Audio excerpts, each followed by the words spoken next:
সুপ্রিয় শিক্ষার্থী আসসালামু আলাইকুম। আমি মোহাম্মদ আসাদুল্লাহ। আজকে তোমাদেরকে ক্লাস করাবো অর্থনীতি প্রথম পত্রের প্রথম অধ্যায়ের উৎপাদন সম্ভাবনা রেখা। আমরা ইংরেজিতে বলি প্রোডাকশন পসিবিলিটি কার্ভ।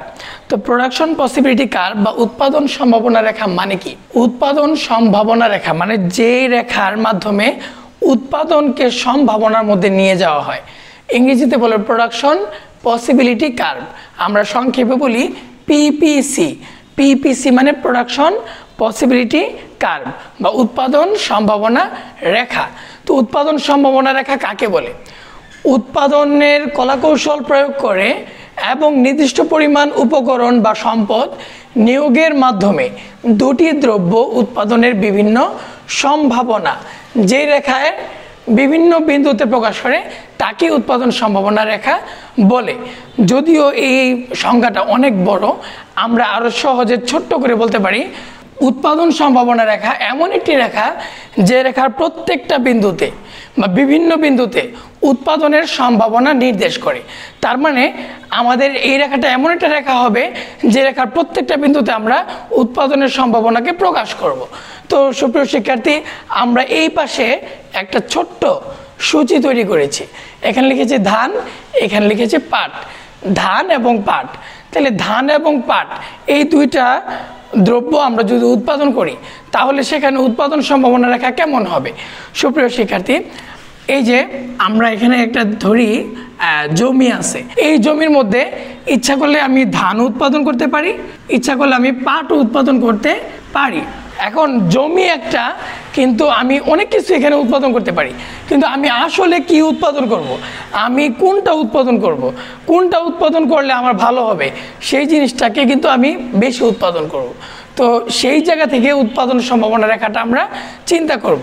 তো আমরা এইরকম সূচি থেকে যখন আমরা চিত্রে যাব, প্রথমেই আমরা লম্ব অক্ষ এবং ভূমি অক্ষ দুইটা অক্ষ লিখতে হবে।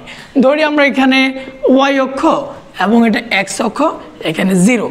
এই ওয়াই অক্ষের নাম দিলাম ধরেন আপনারা ধান, আর এখানে এক্স অক্ষের নাম দিলাম আমরা পাট।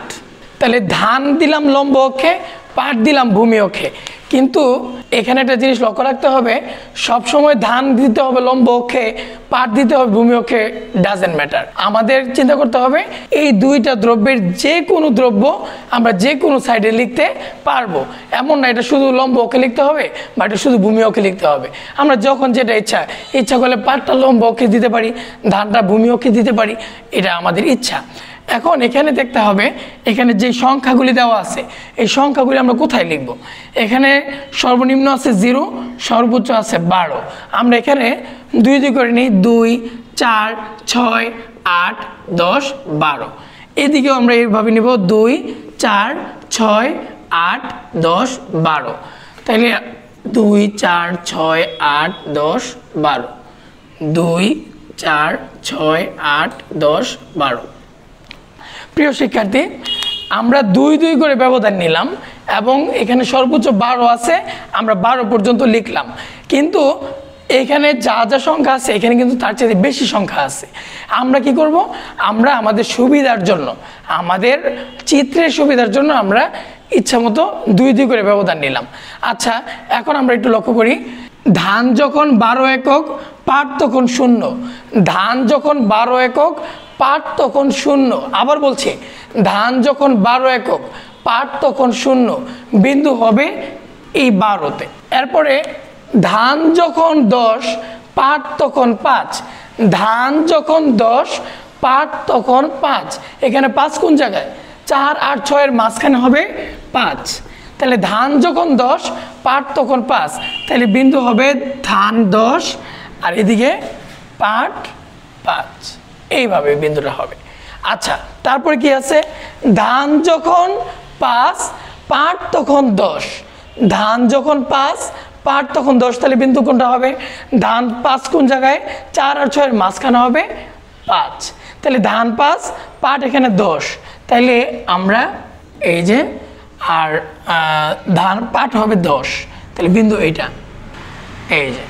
এরপরে ধান যখন 0, পাট তখন 12। ধান যখন 0, পাট তখন 12, বিন্দু হবে এইটা। তাহলে আমরা বিন্দুগুলি এখন কি করব? যোগ করে দেব। তাহলে বিন্দুগুলি যোগ করলে, এর আগে আমি একটু বলি, আমরা সূচি থেকে চিত্র আঁকছি কিভাবে, ধান কত পাট কত, ধান 12 পাট 0, ধান 10 পাট 5, ধান কমে 5 হয়েছে, পাট বেড়ে 10 হয়েছে। আমরা একটা জিনিস লক্ষ্য করি, ধান বাড়তেছে, ধান কমতেছে, পাট বাড়তেছে, আবার ধান বাড়তেছে, পাট কিন্তু কমতেছে, তার মানে দুইটা বিপরীতমুখী। তাহলে এই যে ধান 12 পাট 0, এই বিন্দুগুলি আমরা যোগ করে দেব। তাহলে এই প্রথমে একটা বিন্দু পাইলাম, দুইটা বিন্দু, তিনটা বিন্দু, চারটা বিন্দু। সুপ্রিয় শিক্ষার্থী, আমরা কিন্তু চিত্রটা এঁকে ফেলেছি।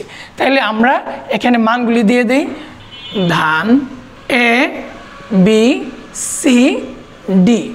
সুপ্রিয় শিক্ষার্থী, আমরা আমাদের প্রত্যেকটা বিন্দুর নামগুলো দিয়ে দিলাম। এখন আমরা কি করব, এই যে ধান কত নিলাম, পাট কত নিলাম, এটা আমাকে ব্যাখ্যা লিখতে হবে। তো ব্যাখ্যা লেখার ক্ষেত্রে আমি দেখেছি অনেক শিক্ষার্থীরা মুখস্থ করে ফেলে ব্যাখ্যা। ভুলেও তোমরা এই ব্যাখ্যাটা মুখস্থ করবা না, তোমরা চিত্রটা দেখে দেখে ব্যাখ্যাটা লেখার চেষ্টা করবা। কিভাবে? প্রথমে আমরা দেখব ধান কোন অক্ষে ধরছি, পাট কোন অক্ষে ধরছি। ধান আমরা কিন্তু লম্ব অক্ষে ধরেছি, পাট কিন্তু ভূমি অক্ষে ধরেছি। তাহলে ধান লম্ব অক্ষে ধরার পরে ধান যখন 12, পাট তখন 0, যা এ বিন্দু দ্বারা নির্দেশ করা হয়েছে। আমি আবার বলছি, ধান যখন 12, পাট তখন 0, এ বিন্দু দ্বারা নির্দেশ করা হয়েছে। ধান যখন যথাক্রমে হ্রাস পেয়ে 10, 5, 0, ধান যখন কমে বা হ্রাস পেয়ে 10, 5, 0, তখন পাট বৃদ্ধি পেয়ে যথাক্রমে 5, 10, 12, 5, 10, 12, যা বি, সি এবং ডি বিন্দু দ্বারা নির্দেশ করা হয়েছে। আমি আবার বলছি, আমরা 3 থেকে 4 লাইনের ভিতরে আমরা ব্যাখ্যাটা লেখার চেষ্টা করব। ধান লম্ব অক্ষে ধরা হয়েছে, পাট ভূমি অক্ষে ধরা হয়েছে। ধান যখন 12, পাট তখন 0, যা এ বিন্দু দ্বারা নির্দেশ করা হয়েছে। এতটুকু লেখার পরে আমরা বাকিগুলি একসাথে লিখে দেব। কিভাবে? ধান যখন যথাক্রমে হ্রাস পেয়ে 10, 5, 0, পাট তখন বৃদ্ধি পেয়ে 5, 10, 12, যা বি, সি, ডি বিন্দু দ্বারা নির্দেশ করা হয়েছে। উক্ত চিত্রটির উৎপাদন সম্ভাবনা রেখা বাম দিক থেকে ডান দিকে নিম্নগামী এবং অবতল আকারে চিত্রটা আমাদেরকে আঁকতে হবে, উত্তল আকারে আঁকা যাবে না। সুপ্রিয় শিক্ষার্থী, আশা করি আপনারা বুঝেছেন উৎপাদন সম্ভাবনা রেখা। এবার আমরা এই চিত্র দিয়ে এই সংজ্ঞাটা আমরা শেখার চেষ্টা করব। এই যেখানে লেখা আছে উৎপাদন সম্ভাবনা রেখা, এমন একটি রেখা যে রেখার বিভিন্ন বিন্দুতে উৎপাদনের সম্ভাবনা নির্দেশ করে। তাহলে আমরা এই চিত্রটা দেখে এখন বুঝতে পারি, এই যে রেখাটা, এই রেখাটাকে আমরা বলছি, তাহলে পিভিসি রেখার মানে হচ্ছে উৎপাদন সম্ভাবনা রেখা। উৎপাদন সম্ভাবনা রেখা এমন একটি রেখা যেই রেখার বিভিন্ন বিন্দুতে এ বি সি ডি এইসব বিন্দুতে উৎপাদনের সম্ভাবনা নির্দেশ করে। সুপ্রিয় শিক্ষার্থী, আমি যদি বলি আমি ধান বেশি উৎপাদন করব, পাট উৎপাদন করবই না, তাহলে আমরা সর্বোচ্চ কোন জায়গায় উৎপাদন করতে পারি? এ বিন্দুতে। আমি সর্বোচ্চ ধান উৎপাদন করব, আমি পাট উৎপাদন করবই না, এ বিন্দুতে উৎপাদন করব, যেটা আমাদের ধান উৎপাদন 12, পাট উৎপাদন 0। আবার যদি এমন হয় ধান আমরা বেশি উৎপাদন করব কিন্তু পাটও করব কিন্তু অল্প, তাহলে আমরা বি বিন্দুতে উৎপাদন করব। ধান যখন 10, পাট তখন 5, তার মানে ধান বেশি পাট কম, যা বি বিন্দু দ্বারা নির্দেশ করা হয়েছে। আমরা যদি এমন হয় যে ধান করব কম, পাট করব বেশি, তাহলে আমরা ধান কমে 5 করলাম, পাট তখন বাড়াই দিলাম 10 একক। আবার যদি আমরা চিন্তা করি আমরা শুধুই পাট করব, আমরা ধান উৎপাদন করবই না, তাহলে আমরা ডি বিন্দু উৎপাদন করব, তাহলে আমার সর্বোচ্চ হবে 12, পাট 12 একক, আর ধান উৎপাদন তখন হবে 0। আবার যদি এমন করি যে আমার ধান এবং পাট সমান সমান করব, তাহলে এখানে 6, এখানেও 6, আমরা এভাবেও নিতে পারি। সুপ্রিয় শিক্ষার্থী, এই পর্যায়ে আমরা দেখব যে এখানে আরও একটা টপিকস আছে যেটা আমাদের 4 নম্বরের জন্য বা গ এর মধ্যে এই প্রশ্নটা আসে, যে ধান যদি 12 একক হয়, পাটও যদি 12 একক হয়, তাহলে বিন্দু কোনটা হবে? ধানও 12 একক, পাটও 12 একক। আমরা কিন্তু সূচিতে দেখলাম ধান যখন 12, পাট তখন 0, আবার ধান যখন 0, পাট তখন 12। কিন্তু যদি এমন হয় ধানও 12 একক, পাটও 12 একক, আমরা দুইটাই নিব, তাহলে কিভাবে নেব? এটা অনেকটা এরকম, যেমন ধরো তোমাকে তোমার আব্বু 10 টাকা দিছে, এখন তুমি চিন্তা করতেছো 10 টাকা দিয়ে আমি কি ঝালমুড়ি খাবো নাকি অটোরিকশা দিয়ে যাব। এখন কলেজে যাইতে গেলে আমার তো অটোরিকশা লাগবে, তাহলে আপাতত ঝালমুড়িটা না খাই। আবার যদি এমন হয় যে না আমার ঝালমুড়িও খাবো অটোরিকশায়ও যাব, তাহলে কি এটা সম্ভব? 10 টাকা দিয়ে তো দুইটা করা যাবে না, যে কোনো একটা করা যাবে। তাইলে আমরা এখানে দেখতেছি ধানও 12, পাটও 12, কিন্তু আমাদের তো 12 সংখ্যা যে কোনো একটা লাগবে। আমরা তো একটা যদি গ্রহণ করি আরেকটা বাদ দিতে হবে। সেই ক্ষেত্রে কি হবে? ধানও যদি 12 একক হয়, পাটও যদি 12 একক হয়, বিন্দু কোনটা হবে? বিন্দু চলে যাবে এই উৎপাদন সম্ভাবনা রেখার বাহিরে, এই বিন্দু হবে। ABCD এটা ধরি আমরা ই বিন্দু। ই বিন্দুতে কেন গেল? কারণ ধান উৎপাদন 12, পাট উৎপাদন 12, এখানে আমাদের বিন্দু হবে ই বিন্দু। এই বিন্দুটাকে আমরা বলবো অর্জনযোগ্য অঞ্চল। তার মানে আমরা এই বিন্দুতে আসতে পারবো না, আমাদের মানে সম্ভাবনা এতটুকুর ভিতরে থাকতে হবে, পিপিসি রেখার ভিতরে। এর বাইরে গেলে অর্জনযোগ্য। যেমন তুমি 10 টাকা দিয়ে ঝালমুড়িও খেতে পারবা না, আবার একসাথে তুমি অটোরিকশাও যেতে পারবা না। ঠিক এরকম আমরা ধান উৎপাদন করতে পারবো না, পাট উৎপাদন করতে পারবো না, কারণ আমাদের এখানে আসি সর্বোচ্চ 12, কিন্তু 12 দুগুণে 24 হইলে কিন্তু আমার ডাবল খরচ হবে, সেখানে আমি যেতে পারবো না, সেটা অর্জনযোগ্য অঞ্চল। আবার যদি এমন হয় প্রশ্ন যে ধান উৎপাদন 5, পাট উৎপাদন 5, তাহলে বিন্দু কোনটা হবে? বিন্দু হবে 5, 5 এই বিন্দুতে। তাহলে এটার নাম দিলাম আমরা ধরো এফ বিন্দু। এফ বিন্দুতে উৎপাদন করলে কেমন হবে? এটা হবে অপূরণীয় অঞ্চল, অপূরণীয় অঞ্চল। তাহলে অপূরণীয় অঞ্চল মানে কি?